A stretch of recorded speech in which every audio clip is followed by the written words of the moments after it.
Okay. Hello, everyone. Good evening. Thank you for joining. This is the 18th of hopefully many episodes of Bard Advice, a D&D advice podcast where I, Charles, Chaz, Yazik, the DM, the Bard, the Dungeon Master, whatever. There's so many names. I'm all of those things. And on this podcast, I do my best to answer any advice questions that you might have, whether that pertains to D&D, TTRPGs in general, or just life in general. Hope everybody's doing well on Friday. Thank you, everyone, for joining. Thank you, for Nebraska, for re-upping your membership. Thank you, everybody, for being here. Hope you've had a good week. This week went by quickly. I feel like we just did this. I had a realization last night. Wow, it's already Friday. Tonight's podcast, I will say, will be about my attempts to say less. Not only for podcast purposes, but also just in general. I kind of want to get it away from my vocabulary. Not that it's a dirty word, it's just that I'd rather not say it if I don't have to. So, as we always do at the top of the show, I'd like to remind everybody of our email address here at bardadvice. It's bardadvice@gmail.com. If you have any questions or any general wonderings that you've had, whether it's about your game or a video we made or anything, I guess, pertaining to music. I like music. Send it to bardadvice@gmail.com. Oh, no, I said it already. I just said that I was going to try and not say it, and I said it. It's like cooked in to my vocabulary. Got to get it out of there. bardadvice@gmail.com. It also looks like bardadvice. Feel free to send things over there. Please send things over there. Also, send follow-up questions there. If you want to follow up on something that I said. I just did it again. I got to get one of those like zappers or something. Maybe that'll work. It's bardadvice@gmail.com. If you want to get merch, you can do so, keep saying it, manshorts.com. And if you want to contribute to anything that I am doing musically, you can do so by, well, at least that was not You can contribute to anything that I'm doing musically directly on PayPal, Cash App, or Venmo, all of which I am Yazik on. So let's grind on in. I do have something prepared for Art Corner this week. Hard to get those verbal fillers out of your speech. Yeah, it's pretty awful. So I do have something prepared for Art Corner this week. And speaking of music, it kind of goes right into it. This week, I want to feature a friend of mine, beat maker, producer, goes by Lord Northstar. His production company is actually Run the Gauntlet Productions, but he's released several albums and mixtapes online under the name Lord Northstar. He's made several of my beats. Offhand, I know that he made the beat for Modify Memory. He also made the beat for Power Word Kill. And maybe Power Word Heal. I can't remember which one, unfortunately. But he's a really talented guy. New York guy. Very boom bap, old school 90s. My personal favorites of his, as for his projects, are Rapper Food and Boom Bap Science. But all of his stuff is dope. So if you like that kind of music, I've linked his Bandcamp, Spotify, and Instagram in the description. He and I are actually working currently on a song, on a beat that I'm going to be using for my upcoming album, Organized Lightning, that I'm hoping to release this summer.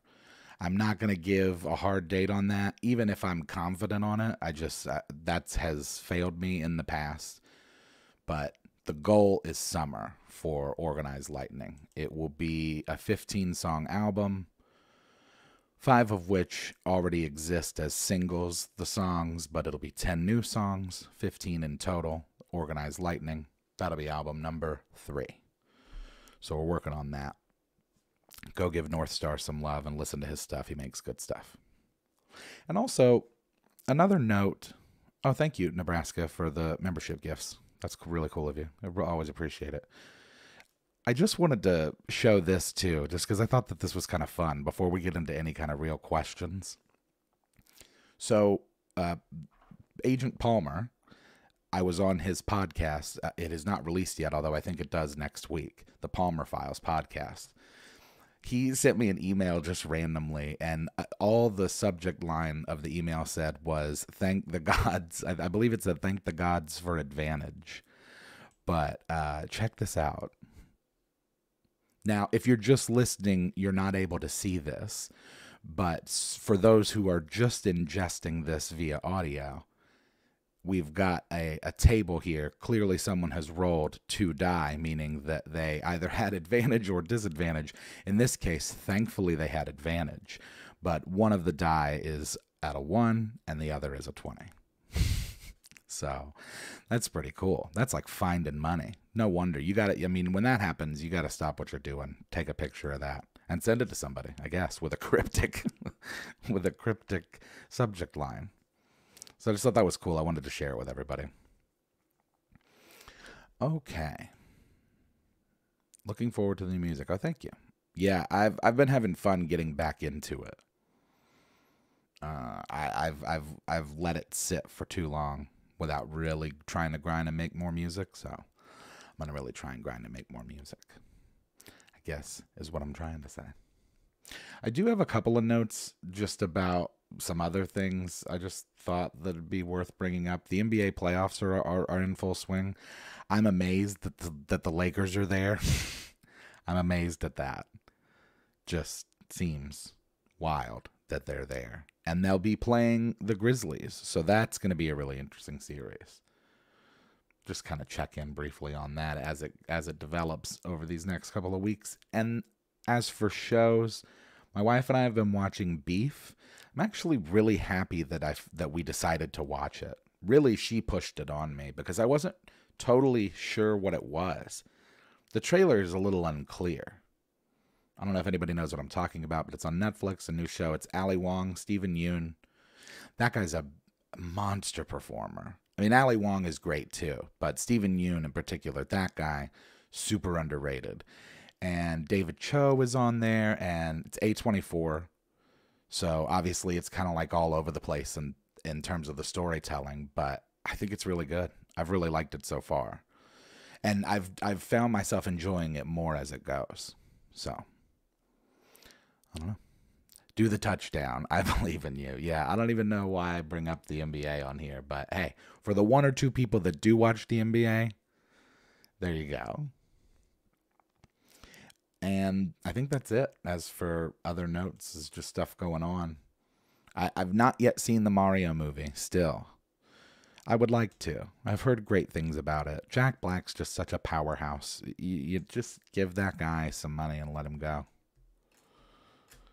Really liked your take on D&D Frasier. Thank you. I really enjoyed doing that.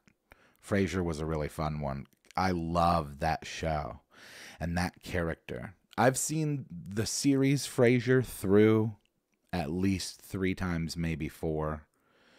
And I've watched Cheers at least once through. And he was one of my favorite parts of Cheers. But I just really respect the length of time staying relevant as that character. It's interesting to see how that happens in certain forms of media. It doesn't happen often. It happens in soap operas. You know, I'm sure that my mother could tell you several actors who have been on television for 30 years. But that's kind of a different thing. You're talking about like just like your standard sitcom or even streaming, I guess, these days. People get tired of stuff after a while. So if you have that longevity as a fictional character, I just think it's really cool. It's like over 20 plus years on the air as Frasier, and then he's doing this reboot. I think it's great. I think it's really cool. All right. Let's get into some questions as we resist the urge to say, I'm really going to make a consolidated effort. I saw a video on TikTok. This guy was talking about how it makes you sound stupid. And I can see that. Perception matters. So I guess I would rather leave the silence. Part of the issue is that, well, I'll get into it because it's the first question. So let's just do the first question. We can ask the first question and then we can get into it because that's what I'm talking about anyway. So let's get going. The first question. Oh no, and I did this thing again where I didn't make a list of the people, but that's okay. Yeah, okay. The first question is from Judy. And Judy asks, "Hey Bard, my husband and I have been really enjoying the podcast, thank you, but I have a question about the stream versus the audio. I've noticed that the audio version is 1 hour exactly." Yeah, this is OCD. "While the live stream videos are sometimes 7 to 10 minutes longer. My husband watches, but I listen. Am I missing things? Keep up the great work. Love from Connecticut." Thank you, Judy. You are indeed correct. The live streams end up being usually a little bit longer than an hour. I do that on purpose because I say not specifically for the but also for the pauses. It's part of, I guess, the way that I listen to podcasts. And maybe it's assumptive of me. Maybe people don't like that. But I like, for one, keeping it 1 hour makes things easier for billing in terms of how much time I'm releasing on the podcast distribution that I'm using.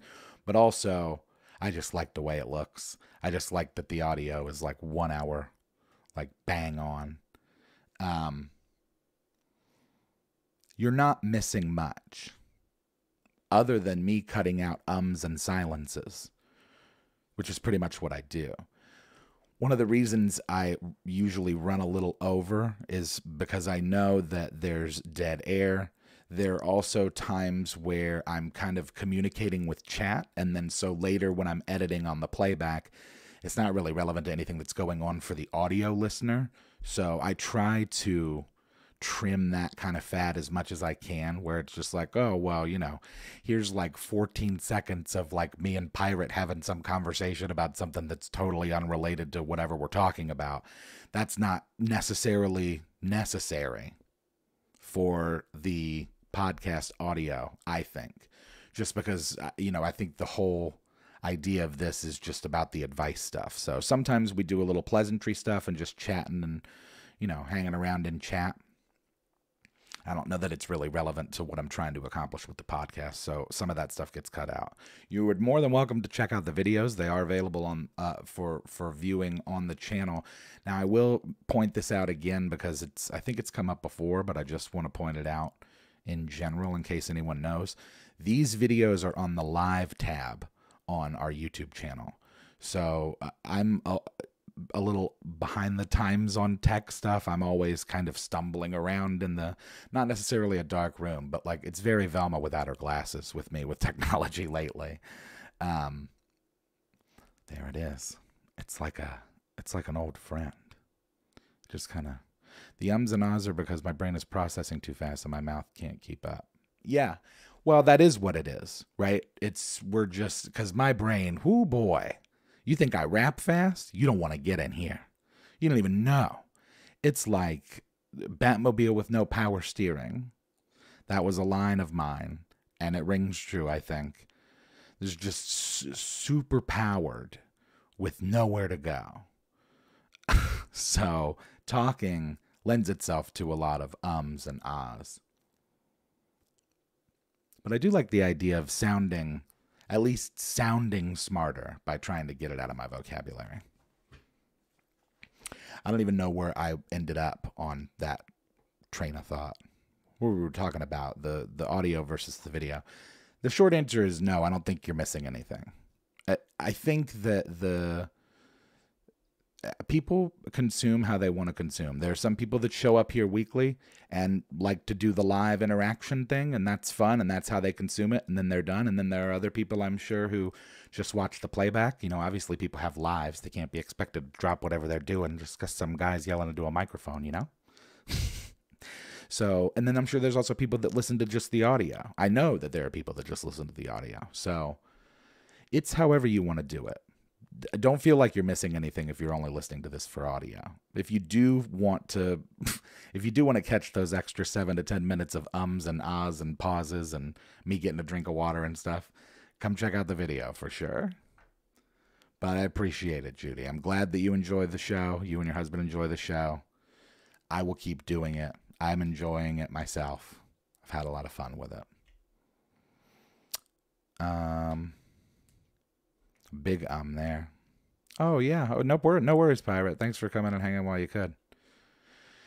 Any suggestions for phone games that satisfy one's need for D&D? Looking for further live group to game is still a bit too difficult at the moment. I'm sure that there are... You like how I turned that one into an I'm. Sure that they're on the phone. I try to avoid those. I have a really addictive personality, so I try to avoid games. Anything that could be a distraction, I try to avoid. I will say I have been playing Toon Blast for 8 years or something insane. I'm on like level 7,000 or something. That's a fun game, although it's not related to D&D at all. Anyway, I hope that answers your question, Judith. Thank you for the question. And I hope that you and your husband continue to enjoy the podcast however you choose. Let's move on to question number 2. And the second question comes from Jonathan. And this is actually one part of a several-tiered multi-question email. There's actually a second part to this, technically, that's a follow-up that I'll address in another video. But for now, this question from Jonathan. Jonathan asks, what would your ideal 5-man party class composition be from across all editions? What factors do you take into account in putting the party together? Ooh, man, this is deep. And I thought about it, and I looked into it, and did some research, and came up with what I think is... This is not necessarily... I want to preface this by saying I don't necessarily think that this is the strongest, certainly not the most optimized party composition, but based on the parameters that were given to me, this is the party that I've put together. So we'll just see what you think. 3rd edition wizard, 3/5 druid, 3/5 dragon shaman ranger, a 5e bard, College of Eloquence, and then the archer from AD&D. Now, the reason that I pick those is that I think that it provides a good balance of, obviously, the personalities of the characters, the alignment of the characters, all of that adds into variables for how they would work together as a party, but just on paper. The 5e bard, the College of Eloquence bard, when you do custom lineage, you could set that up because of Silver Tongued. You can set that up, and Will made a video about this, I think, from D&D Shorts. He's a friend of the pod. Go check out Will, D&D Shorts, if you haven't already. If you don't already, he makes good stuff. But he made a video about this. I remember this. You can essentially set it up so that your persuasion and deception, you can't roll lower than a 20 for your perception and deception with a custom lineage College Eloquence bard in 5e. So there's your mouthpiece. I mean, you don't even need you don't need diplomacy throughout the rest of the party. Give it to whoever that person is. Just let them run. And, if you need any help from the wizard or druid, they can help you there.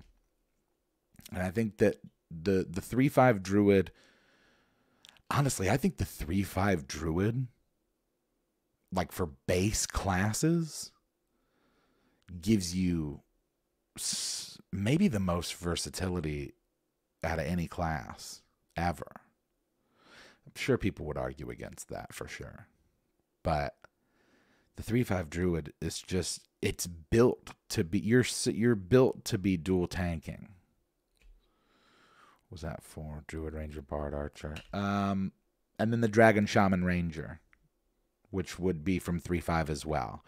Now, the cool thing about the Dragon Shaman is that Dragon Shamans get breath weapons, similar to Dragonborns, obviously, in... What is it called? In 5e, when you get the breath weapon. I can't think of what it is, but you know what I'm talking about. In 3/5, Dragon Shaman is just a class. So you get a totem for your dragon, and then you just get a breath weapon as well as abilities based on whatever that dragon is.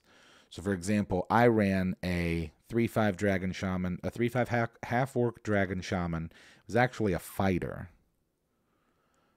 No. It was probably a fighter a fighter or barbarian. But he had a blue dragon totem, which meant that he had an electric breath weapon as well as the ability to breathe underwater, which was really helpful because this was a pirate campaign.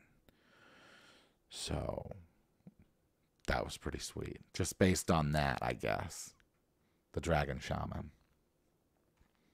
And then the 3E Wizard, the kind of stuff that you can do with wizards in 3E, like late level, if you can keep them alive,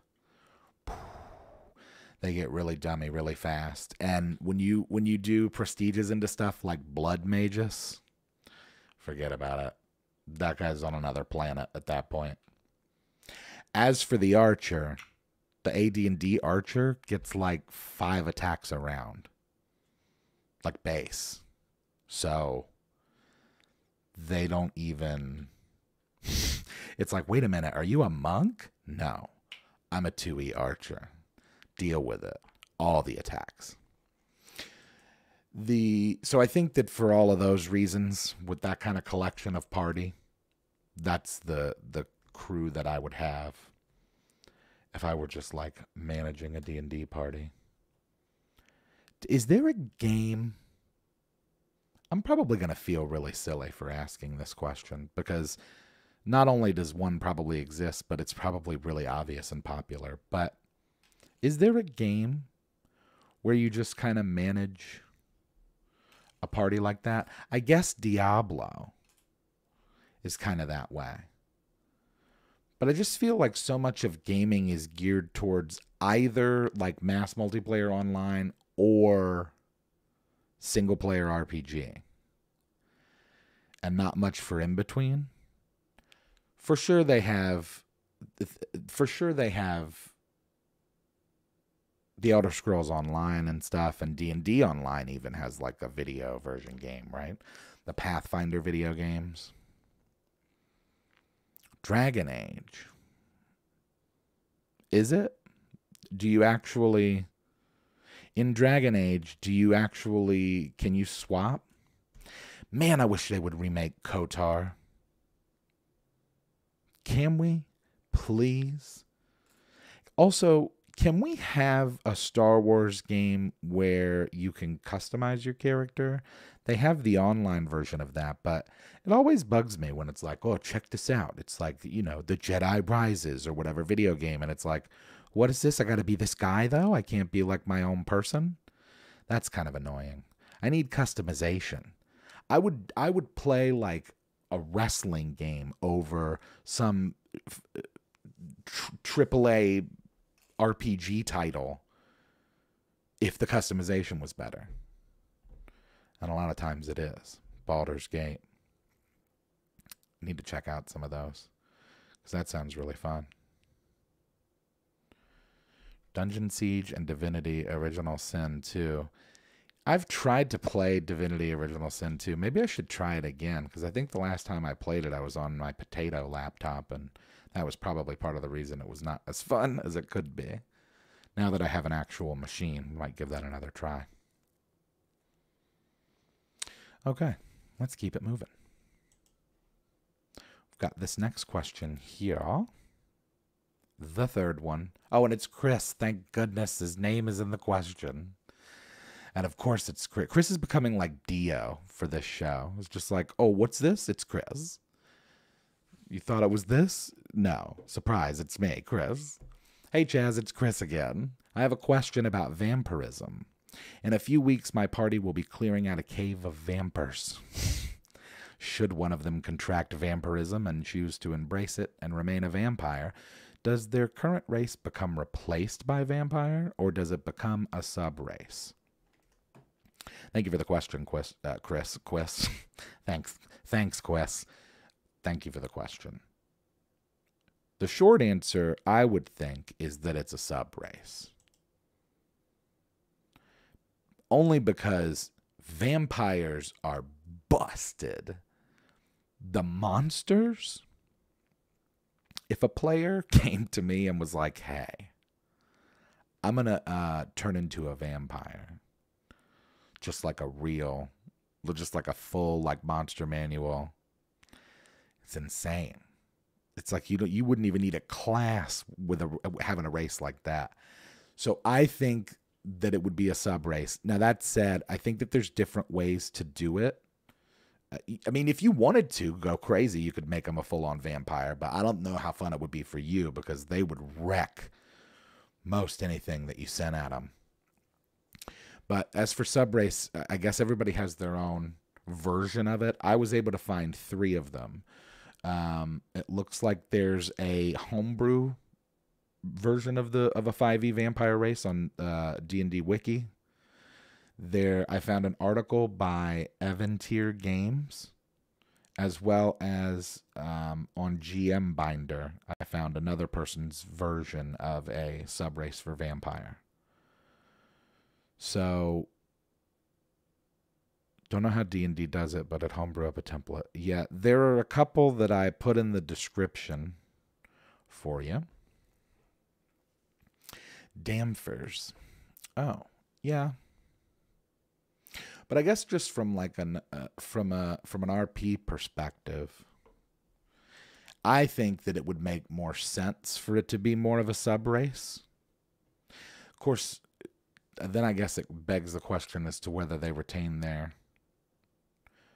Yeah, I mean, I guess that they would retain any original racial advantages or like special abilities, depending on what they were, I guess. I don't know. I think you kind of have to customize it. I think maybe you find a middle ground between the two. Because obviously if a player wants that, like if a player is like, bite me, then they're probably looking to, I mean, obviously always be a vampire. If you can be a vampire, be a vampire. But maybe they're looking to be a vampire for a specific reason. So maybe you give them a little bit. But I think that the sub races, even the ones that I put up there as for examples, I think that they're pretty generous. Some maybe even more than I would be. You had a character that just got unwillingly turned. GM just gave me a few extra abilities and weaknesses. Yeah. Yeah, you don't. That's another thing too. You don't have to go full on. If you wanted, like, let's say you have somebody in there who's just a murder hobo, and we're going to talk about those here in a minute. But say you have somebody who's just there to throw down, and they maybe not necessarily want to be a vampire, but they get bitten, and they don't want to, and maybe they're the opposite, and they don't want to deal with it. You could just do it simply like that, like Flint mentioned, where it's just like, yeah, you just make a couple of changes to your stats to reflect that. Maybe that you're carrying vampirism as the disease or whatever it is that you could later have cured or reversed possibly. But it's probably more likely if somebody's looking to get turned that they're looking for, you know, they want to become a vampire because X. Whether that means they want to be super strong and like go on a murder hobo spree, maybe. That opens that door. Remember their weaknesses whenever you're doing any kind of sub-race build out. But like, you can definitely homebrew it yourself. And, you know, hopefully those links there will give you a little bit of guidance for how you set it up. I wouldn't, unless you're trying to do some epic level campaign, crazy stuff, I wouldn't just let them be a full vampire, because that's kind of crazy. The best anime movies ever. Oh, Vampire Hunter D. Yeah. Oh, D would be a fun character to make. Somebody's probably made that, though. Still might do it, though. Saw online where they were doing Strahd, and one of the PCs wanted to become a werewolf. So add the werewolf traits over time with rolls to resist the wolf or become it gradually. Yeah, that's something. That's a good point, too. Thanks, Robert. It might not happen. Well, it wouldn't happen immediately. I don't really know totally how vampires work. I don't know all the rules, but I would imagine that a lot of it is homebrew, or at least explained out and written somewhere as to what the process of that vampirism is. It sounds like something 5e might not have accounted for. Maybe they did in Strahd, but either way, it can be a gradual thing too. So it may not necessarily be something you have to worry about right now in terms of what that does to that player's stats and character. It could just be something that, it starts in a couple of weeks when you have the encounter with the vampires, but then you don't even have to worry about them actually turning for another 6 weeks or something, or however you want to do it, however often you play. So, monster players' characters are the stuff of most broken homebrews memes. Yeah, definitely. I mean, by the way, that's one of the reasons that 3.5 had level adjustments, which I don't know if those even exist anymore. Have we had that conversation? I think we've talked about that before on here, but, you had LAs. So it was like, at a minimum, you weren't as strong as the rest of the party on paper. But, dude, the LA for a Minotaur is 2, so you're 2 levels under. It's really, it's kind of balanced, but not really. Monsters are strong. And they're strong for a reason. They're monsters. They're to be fought, not necessarily fought with, unless you're the DM. So I say go sub-race whenever you can, just to help keep things balanced and all that. So thank you, Chris. All right, just give me 1 sec. I'm going to grab a drink of water.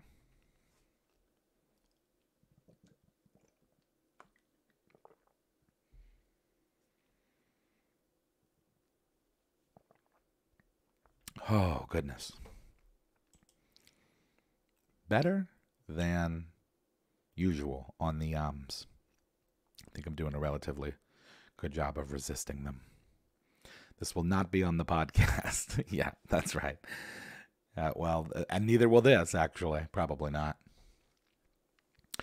But thank you, Chris. And I hope that points you in a direction that is helpful. Moving along. I did mention that we were going to talk about Murderhobos later, or I mentioned it earlier, that we would do it later, and here we are.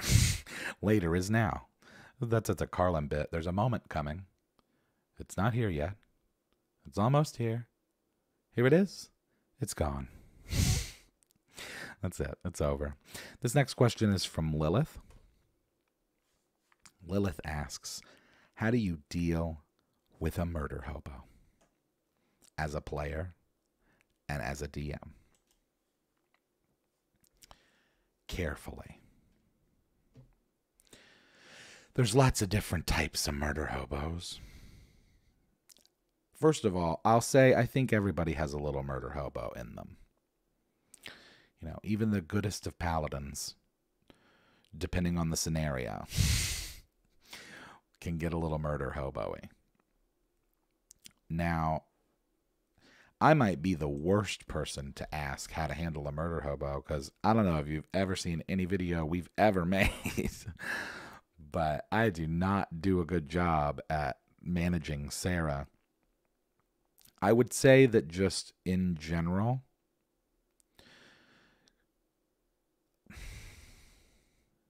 it depends on how you want to approach it, right?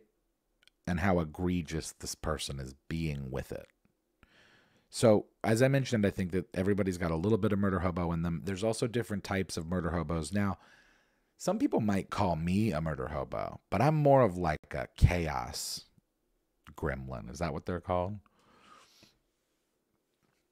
At least as a player. I'm way more of just like a stir the pot type guy than necessarily like a murder hobo.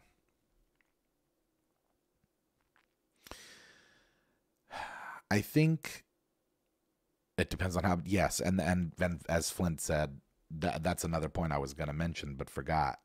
Yes, it also depends on how it affects the rest of the table.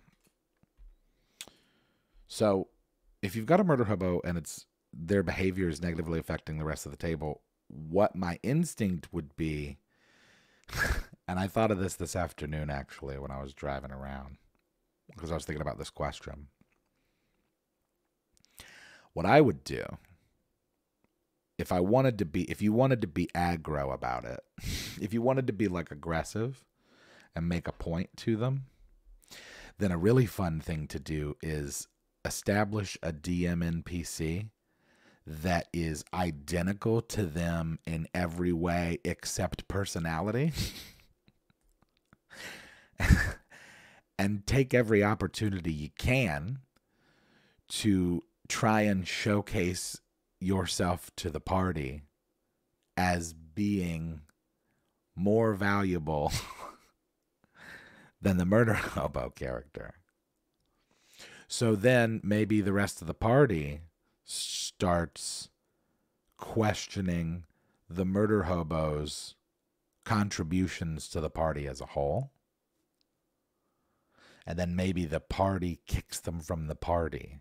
So they're not necessarily kicked from the table, right? Their character's not dead. Their party is just replaced them with like a better version of their character. So I think that sometimes murder hobos can take advantage of the rest of the table if they're more experienced and or if their class is necessary. And it's happened in games that I've played in, and I've seen it happen where, you know, the edgelord is, you know, the edgelord is the reason that the party is running from the police, but also they're the only rogue. So how are you going to steal the jewels? So when you do a DM NPC that's a rogue that has equal, if not better, roguing capabilities than said edgelord murder hobo rogue, just see what the party does, you know? Let the party decide. It's like the end of Air Bud. You just hands up, let them figure it out. You just like lay it out there. Man, that is, I personally think that's a really big slap in the face. As I said, I think it's an aggressive approach, but that's one way that you can deal with them. Disagree with you. Never found IC solutions to OOC problems to work. In-character solutions to out-of-character problems. Well, is it an out-of-character problem? Because some people are, that's the other thing too. Some murder hobos are murder hobos for the sake of the character. You would hope that they would let people know beforehand that that's what they planned on doing. But if the murder hoboing is happening out of character, you've not found that in-character solutions help to out-of-character. Well, no, I don't think that this is the first thing you do, right? So I say this only because I thought it was funny, and as I mentioned, I think that this is an aggressive approach. I think that this approach that I'm mentioning would be appropriate for a scenario wherein it's been discussed before. I probably should have provided a little bit of context. There's some also there was a Lilith sent over a large email, and this was just one of the several questions that were involved. And I'm not sure if this question is directly reflecting what she was experiencing directly, but I will say that it's part of a larger context in my assumption that this is a murder hobo who knows that they're a murder hobo and they know that it's interfering with the rest of the party and they just keep continuing that behavior. You know, if you're not wanting to kick them from the table and you want them to recognize what they're doing, if they're not able to pick up on it or change it when just told like an adult. Because obviously I think that the real answer is that you would talk to them and you would try and get a feel for why they're doing that, first you need to gauge the rest of the party to see if it's interfering with them if it's interfering with them negatively. Because it might not be. But if it is, and it's interfering with you negatively as the DM, then you just need to talk to that person and figure out what the deal is. They might not even be aware of it. They might be like, what? What do you mean? I thought that that's what we were supposed to do. And I think that this goes back to, I don't know if this was last week or a few weeks ago. We talked about expectations with parties and stuff. What you want to do in that campaign, but also like what you're looking to get out of the experience in general. So I think that if we go back to that idea where we are transparent about what boundaries and values are before we even start the game, then I think that a lot of that can get mitigated. Also, going the DMCC route can be seen as Mary Suing. Yeah, well, I mean, that's fine. I would rather be a Mary Sue than a murder hobo, like a blatant, like ignore everybody and just keep doing what I'm doing murder hobo. But yeah, you just got to talk to people as always and set the expectations properly. Cause I think that a lot of it comes from that, like a lot of it comes from like, hey gang, let's play D&D. Come on, it'll just be a fun old game of D&D. And then you're playing, and then like halfway through, you find out that like one person is role-playing as like a serial killer, and they want to describe all of their victims in grisly detail. And it's like, whoa, holy crap, this is totally shifted. Like, and then the person will be like, well, this is just how we roll. It's like, you should have talked about that first. And I think the same kind of thing goes for murder hoboing. It's like, usually, if you know the people, that's the thing. If it's strangers, you don't really know. You would hope that murder hobos would identify themselves. I certainly try to let it known that when I'm starting a party, usually I don't have to, right? Because usually the people that I play with, I've played with for years. But most assuredly, if I were playing with a group of strangers, I would set the standard at the beginning and be like, hey, listen, guys, I'm a bit of a chaotic person. Part of the reason that I like this game is that I like to be kind of the wild card. I would let that be known. That way, if anybody has major issues with that, we can have that conversation then, and not 6 sessions in when we're all emotionally invested. So I think the biggest way to avoid any kind of negative play is just like transparency up at the top. So, but that's just like my opinion.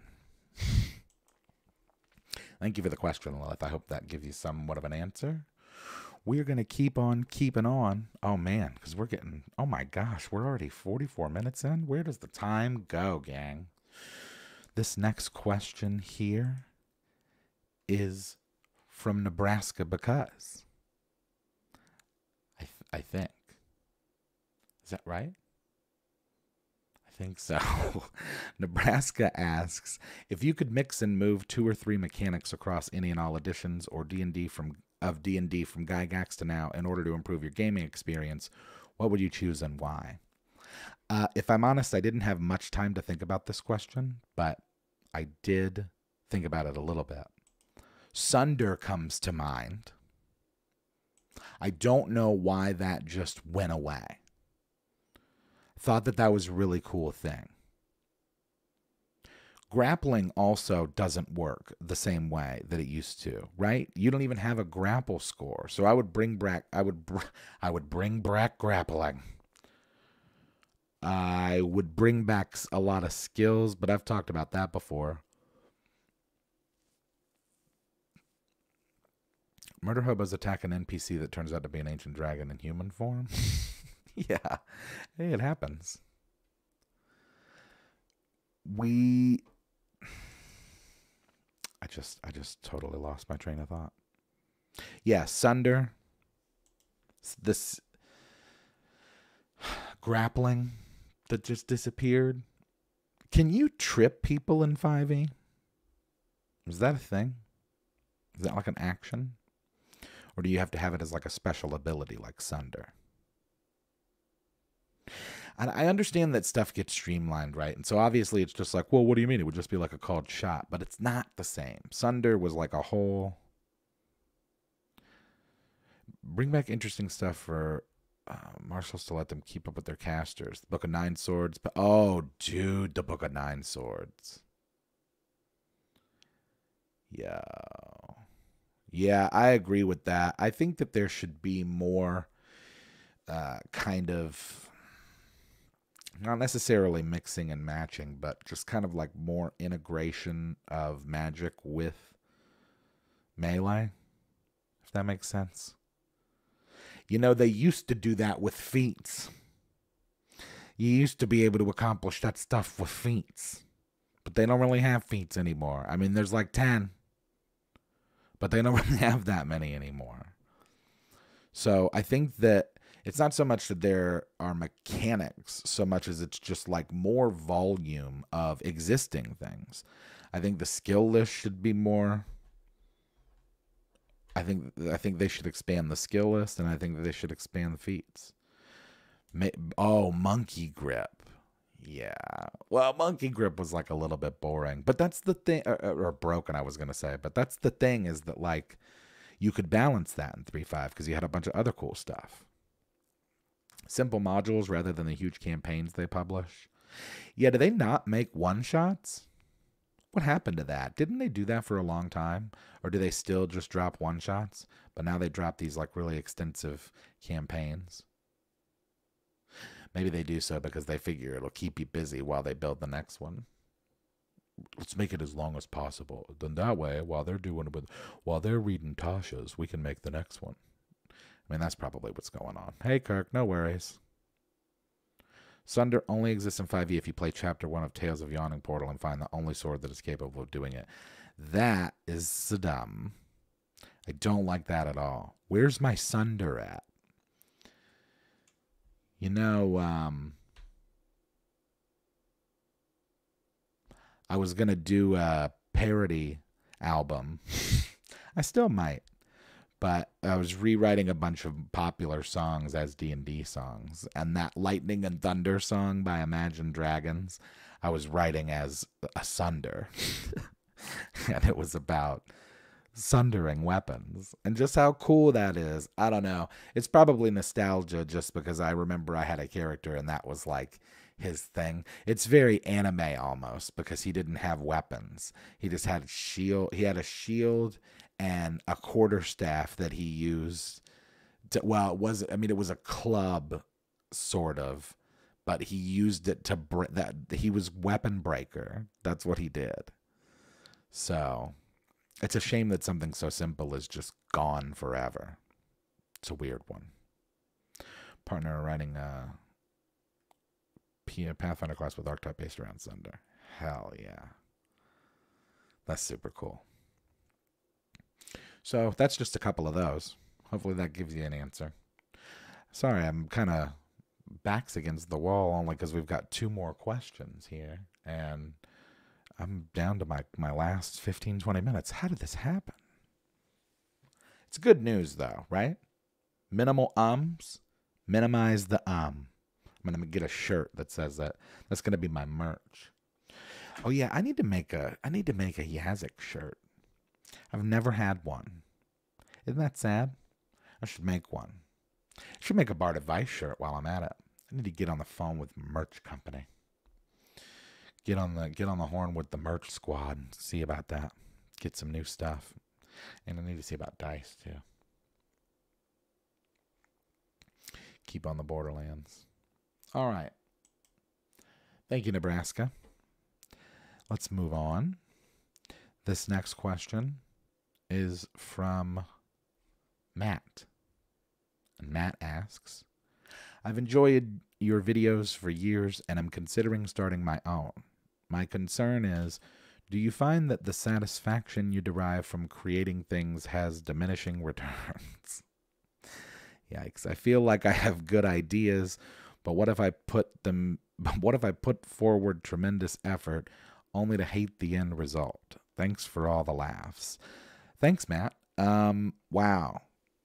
yeah, obviously I'm not shocked at the question because I put this thing together, so I knew it was coming. But just reading it again is just like, whoa. Sex existential? It's existential. I don't know that the satisfaction has diminishing returns. I don't know if there ever really is satisfaction. You know, the Rolling Stones wrote about it. I don't know if this is just my opinion on it. And I've said this, I think, publicly before. I don't know whether here or on TikTok. Oh, by the way, if you're from Montana, go follow me on TikTok and watch my stuff while you can. Anyway, totally lost my train of thought. I don't know that you're ever satisfied, because if you are, then you stop. At least in my experience. That's how I feel. So I don't necessarily think that it's about diminishing returns on the satisfaction, because it's kind of low to begin with. I think that is, for me, and for a lot of artists I know, you know, I certainly wouldn't speak for the human race, but I can speak for me, and I will. For me, if I were happy with what I make, I wouldn't make stuff. Because obviously there is satisfaction. I shouldn't make it sound like I'm just this slave to my own art form and I hate it, because it's not true. I love what I do. I'm very grateful and blessed and fortunate that I have the opportunity, thanks to wonderful people just like you, to do this for a living. That said, I'm not satisfied. If I were, I wouldn't keep making stuff, I guess, is the thing. It's a weird process, because it's like you have an idea, and then that idea kind of sits there. Really, it just sits there until you do something with it, or somebody else does something with it, and that can happen more than once. Justin and I have had ideas for shows or films, or I've had an idea for like a bar or something and then not done anything with it, and then 6 months later, there it is. It's just because ideas are just kind of out there. But it's like you get that idea and you kind of nourish it, and then if you want to develop it and turn it into a thing, then you agonize over the thing. You try to mitigate as much disaster as possible in its presentation. When it's out there, it's out there. Once it's out there, there's not much that can be done about it. People will voice their opinions about it. You might feel a brief sense of relief, you know, a little bit of, it's like a moment of zen. For me, at least, where it's just like, oh, okay. And then there's immediately an emptiness that needs to be filled by the next idea. So this is, yes, River, I agree. This is a really good question. This is a really deep question, because I think it's important, especially as more people make content, to understand that, like, the journey is the destination, at least in my experience. Not only for me as an artist do I believe that that's the case, but I also think that you should think that way if you want to be an artist. You shouldn't settle. I mean, you want to do your best and you want to keep making stuff. And by the way, this is not to say that I hate work that I've made. It's just that there's a difference between hating something and not being satisfied with it. And when you look at, you know, some of the more prolific artists of human history, people like Michelangelo or Da Vinci, those guys weren't happy. I'm sure that they were happy for what it was, right? But if Michelangelo had been satisfied with David, he probably wouldn't have painted the Sistine Chapel, is all I'm saying. So I would worry less about your satisfaction, and I would worry more about your goals. Because if your goal is to make content and you think you have ideas, then you should make that content and put it out there. People are going to pick up onto it eventually, as long as you continue to make content, consistency, I think, is the most important part about that. Is you just got to keep putting it out there. And eventually people will pick up onto your stuff and hang on to it. And sure, people will come and go. Some people will leave forever. Some people will tell you that they hate you, but it's about what it is, what your final goal is as an artist. And at least for me as an individual, my goal is to inspire other people to create stuff, right? So every time I make something, it's my intention when I'm making that thing that someone else see it and they go, oh, look at this goober. Well, if this goofy guy can do this, I can do this. So your question also really hits home to me personally, because I want to inspire other people to make stuff. And more importantly than just create, but like lean into whatever it is they're passionate about, whatever it is that, because I got to tell you, as AI begins to infect humanity, it's going to matter more and more. Personal, like emotional autonomy when it comes to satisfaction and purpose and passion and drive is going to become more and more of a necessary thing. It's not been as necessary because people tend to hang their identities on hat racks of politics or religion or their careers. Those things, in my opinion, as AI gets more integrated into society, are going to matter less and less. And so as a result, you're going to have to look within. So if you're not doing that already, you should do it now. And I think that you should find empowerment in making the thing, not in being satisfied with it. How's that? I think that's pretty good. That's a sound, because somebody clip it. I think that's what you do. Don't worry about your satisfaction for the piece itself, right? Because it's different from the satisfaction of the process. The satisfaction of the process, knowing that like there's this goal in the back of your mind that you are ever approaching or always chasing rather. And people along the way will let you know if you're doing that. They will. They're usually pretty cool. Someone else say something. It's rough seeing the last 4 messages. Yeah, chat has been slow. I've just been rambling. Jackson Pollock, yeah. Or Dolly. Anybody. You think Lord Northstar is satisfied with his albums? I don't. I mean, sure, I'm sure that he is to an extent, right? I'm sure he's like, this is what I wanted. This is what I intended it on being. But like, he's not satisfied. Satisfied is not happiness.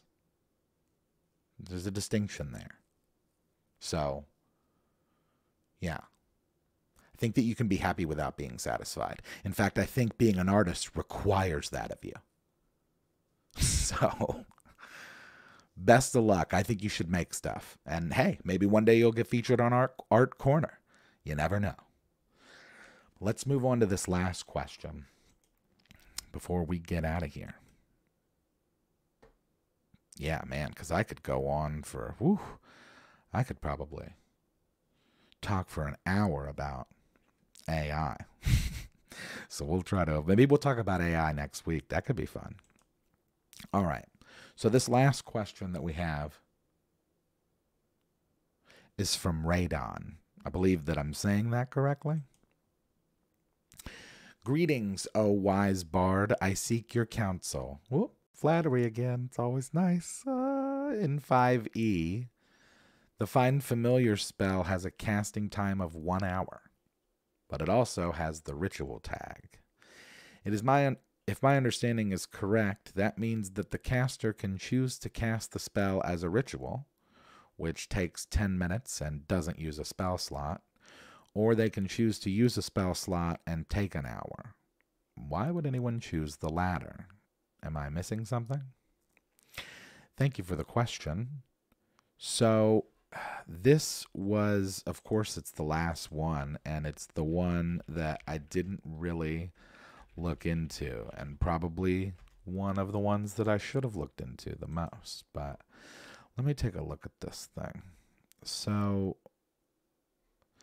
I'm not completely familiar with the difference between the rituals and the spells. Didn't it make it unless it was on before? Ritual takes 10 minutes longer, not 10 minutes, is what Bean says. Maybe that's the misunderstanding. Let me take a look at this. So we'll do ritual tag 5e versus spell slot and find familiar. It's for your ritual caster. PHP 201. Oh, nice. Well, geez. Rituals are plus 10 minutes to the casting time. Okay. So that must be the confusion there. So it is not that they are 10 minutes versus the hour. It would be 10 minutes in addition to the hour.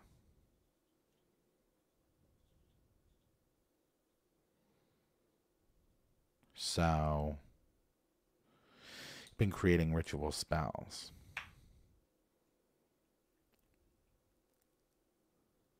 So that makes sense, actually, that it just adds 10 minutes onto it. So that is what the... But, I mean, it still does beg the question, what's the difference? I mean, I guess if time matters, that would really be the only benefit to doing it as a spell. Not all spells can be rituals. But if you're casting an hour spell, you might as well always ritual it because it's not going to make any difference. Yeah, that's what I was thinking too. Like, the only scenario that I could think of in that regard where you would use a spell slot is if you really, really needed it done in an hour instead of 70 minutes. I mean, in game, obviously. But, yeah, I wonder if I'm missing something too. Flashback.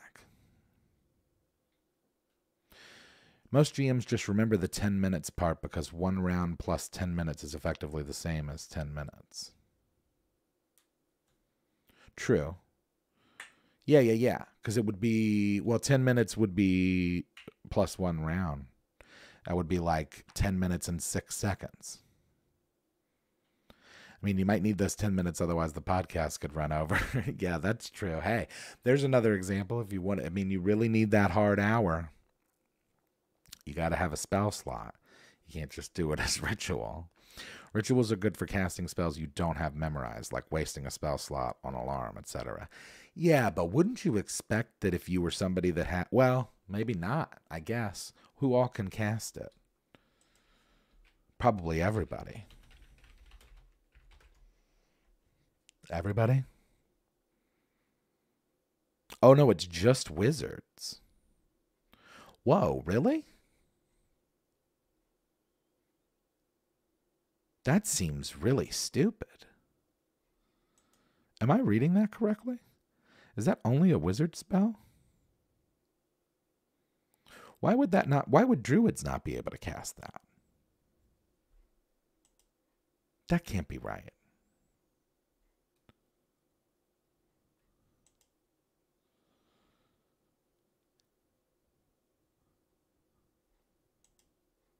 Tell me that is that it?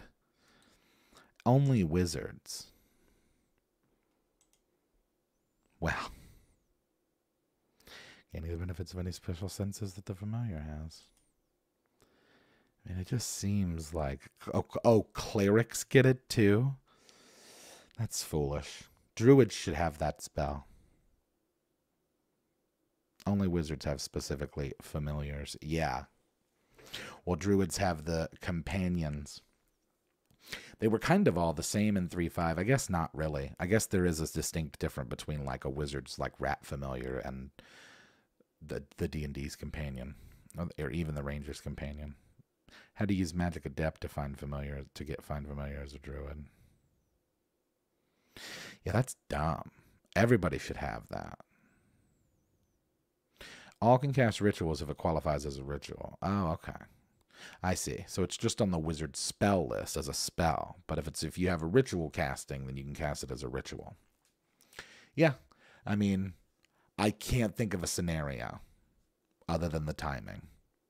It just seems like that it was an afterthought that it was added onto. I mean, obviously it was added after the fact, so it's like, well, how can we keep this fair? And it's like, well, it doesn't expend your spell slot, but it takes it takes 10 more minutes. It seems kind of silly. Now, if you made it take like another hour, or you added like a particular like component or something, I don't know, maybe changed the what it does a little bit slightly, then it might matter, but I just don't know. Also, maybe they made a mistake. Yeah, it could also just be a typo that then they later were like, well, whatever. But it seems to me that we've answered that question at least a little bit. So it seems like maybe you either, whether it was misread or misprint, it doesn't seem like that there's much of an advantage to using the spell slot. And I would imagine, just as a general rule of thumb, maybe you just don't use the spell slot if you ever have the option. That's one of the things that I dislike most about doing spell casting. It's one of the reasons I tend to avoid it as much as possible, is because it's difficult for it's hard for my kind of brain to keep track of all of the spell slots and numbers and like the difference between learned and prepared, and it's a lot. It's a lot easier to just like keep track of a big sword, It's just like, I swing this thing around and it cuts. And this is its damage. And then it's just a lot easier to do. Fighting, melee, fisticuff stuff, Plus 100 rounds in a dungeon is a fair amount of extra time to take. Yeah, that's actually a good point. It would be a lot of extra time if you were trying to use it while you're going through. If you're trying to escape, that 10 minutes does make a big difference. So that's what cantrips are for. Yeah. Oh, man. And the amount of stuff that's cantrip. Eldritch Blast is a cantrip. So insane. It's like, what? Why am I casting anything else? Why am I even looking at third level spells when I just have like arguably the best, like the most effective damage dealing spell at your fingertips constantly without having it cost anything? Well, yeah, without having it cost anything. Wow. We are already 9 minutes over an hour. I don't know how that happened. This one just really blew by today. And I think I might call it necessarily necessary.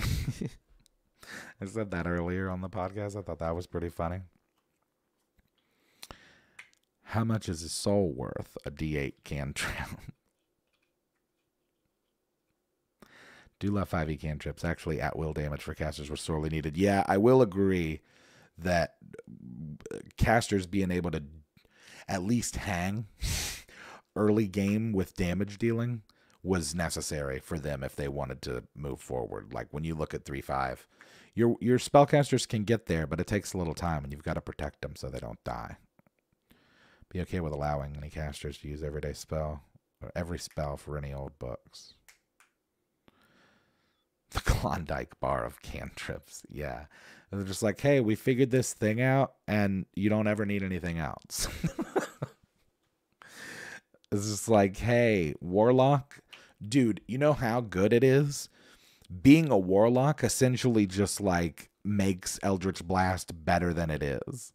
That's like half the appeal of being a warlock, is that you can just like improve upon an already like great cantrip. Possibly a little overpowered. Who knows? We don't know. But we are at the end here of the road, gang. Can't believe we made it already this far. That quickly. It just blows by.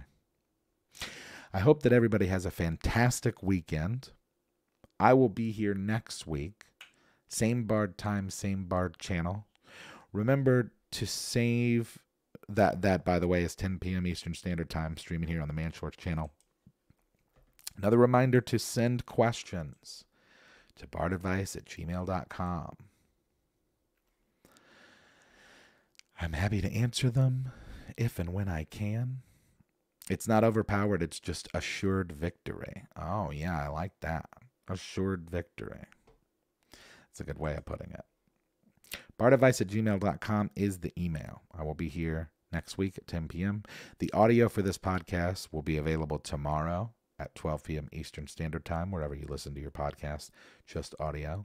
Feel free to check out the replays of these videos. They're available on our YouTube channel under the live section. And I think that's it. Jeremy, it's possible. It's possible that it might have gotten lost. I'll look through to see, and I'll try and make it a point to get it on next week. Go ahead and resend it over. So if for any reason it got lost, then I can make sure that I have it. But I'll take a look at it for next week. But thanks everybody for joining. I hope you have a fantastic weekend.